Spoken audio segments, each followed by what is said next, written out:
शेतकरी बांधवांनो, केळीची वेण बऱ्यापैकी चालू झालेली आहे. आपण जे बनाना गोल्ड सोडलं होतं त्याचा रिझल्ट आपणाला दिसायला लागलेला आहे.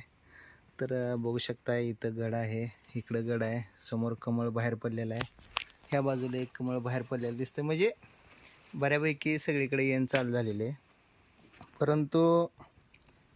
परंतु आपणाला काय करायचं आहे शेतकरी बांधवांनो, की हे जे कमळ आहे हे येण झाले की लगेच त्या त्या एका एका घडात सिंगल मोडायचं नाही आपल्याला. तर आपण काय करायचं, तर आपला माल एक्सपोर्ट क्वालिटीला आणि ॲट ए टाईम जर 8 ते 10 टन माल काढायचा असेल तर त्यासाठी आपणाला जे कमळ आहे हे बघा, हे आपण आणखी मोडलेलं नाही.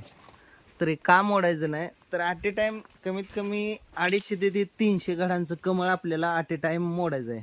ज्यावेळेस आपण कमळ मोडू त्यावेळेस काय होतं आहे, आपल्या घडाची फुगवण क्षमता चालू होते, घड फुगायला चालू होते.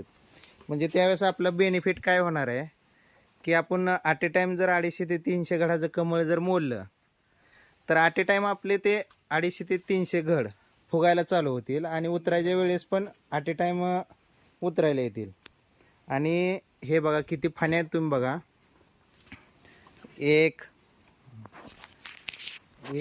2 3 4 5 6 7 8 9 10 आणि 11 फणी आहेत.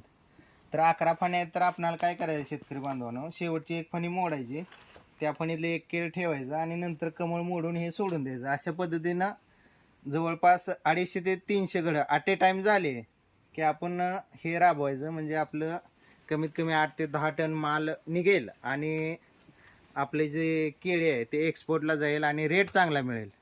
धन्यवाद.